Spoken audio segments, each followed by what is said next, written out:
Give a little more attention to the shape of the light.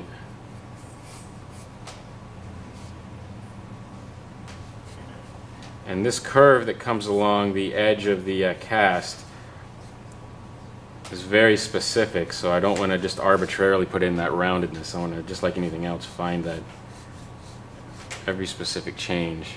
And then as I'm getting into the eye, a lot of the eyeball is in shadow. So I'm not going to try and put a hard line around all of the eye. I'm going to kind of treat it in the same way I was treating that eyebrow, in the sense that I'm just looking for the shape of the light and the shadow around it, rather than putting a preconceived idea of what an eye is supposed to be.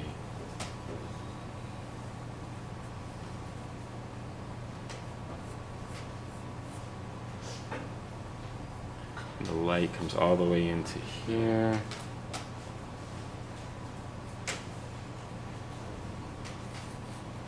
And I'll give a little bit of reference to the landmarks on the inside of the cast, but I'm going to make them really, really light,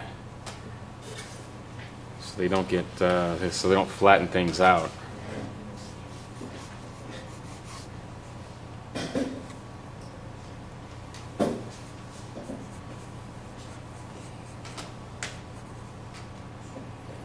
Eyelid comes down.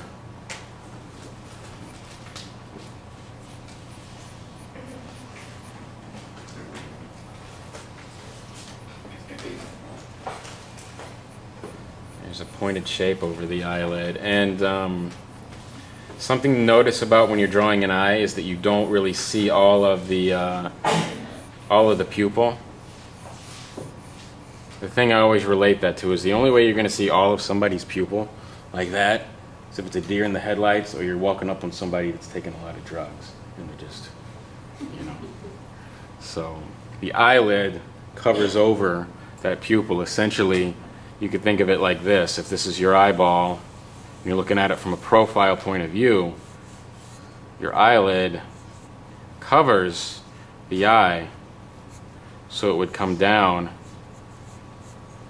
and then the lower eyelid is in front of the eye as well, so the actual eye is behind both of the both top and bottom eyelid, and the actual iris pupil would end up going underneath one of the eyelids because of the way it covers it, right?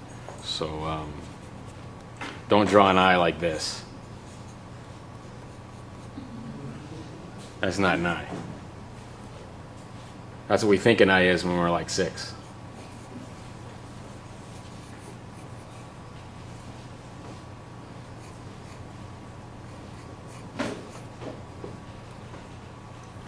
Okay, so before I get too much farther into here, I'm gonna, now that I've got a clear separation of my bulk lights and shadows, I'm going to block in the whole mass of shadow with a general tone, just like I did the sphere. And I'm going to continue that into the cast shadow. So the same HB pencil, one overall unifying tone that will eventually get altered and changed as needed.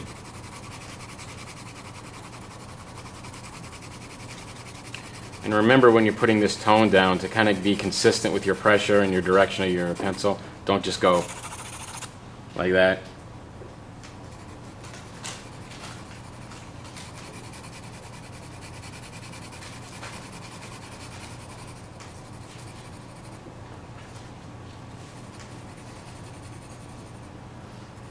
And essentially, like I said a couple days ago, this is going to serve as your lightest light in the shadow mass, and you might end up actually drawing this darker as the drawing progresses.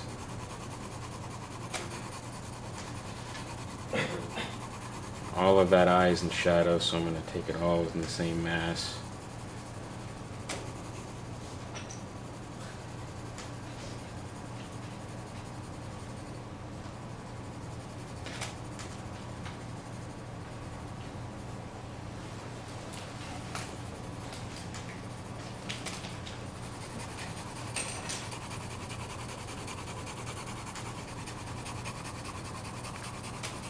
Comes all the way down beneath the cast.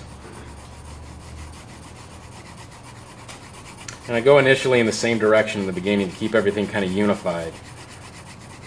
And eventually my marks for direction will shift depending on what area of form I'm drawing, but in the beginning I kind of have a good unifying overall value.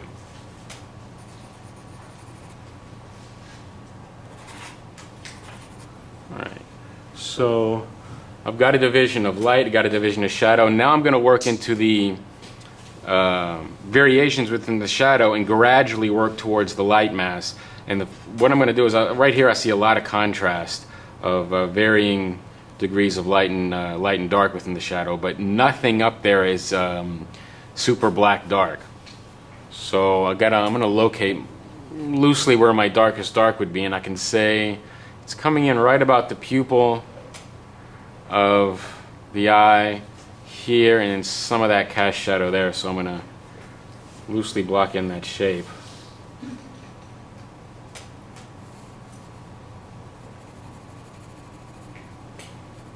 It's basically a curved like shape.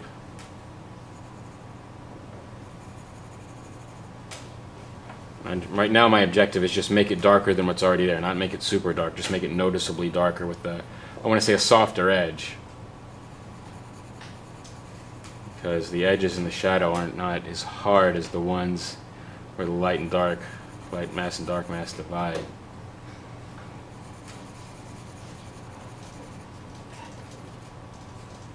And then I see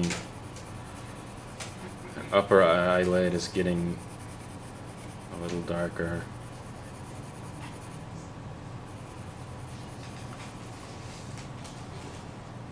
There.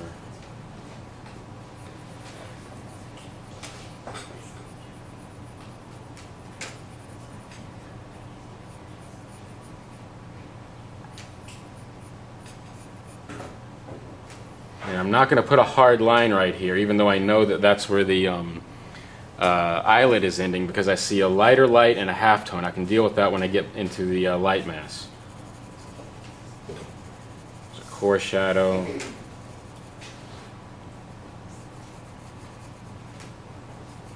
And I know I've said this a million times, but every value I put down, I'm putting it down by comparing it to something else to give myself a general idea of what value to put in.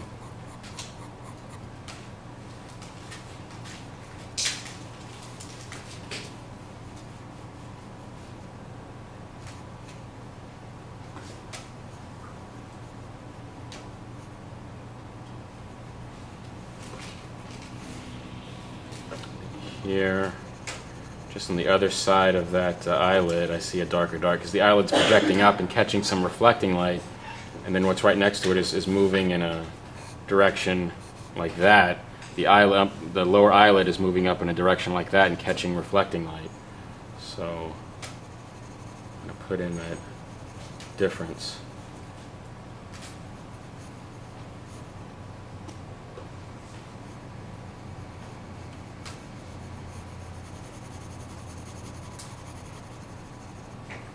And then it comes down, the form moves down, it catches more reflecting light just like that did, and then it projects up and away, and I'm going back into a darker shadow.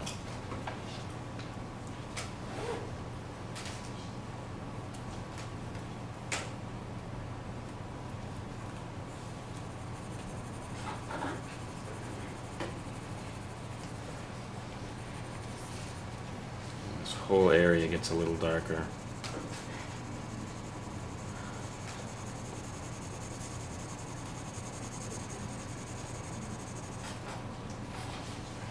Comes up into here.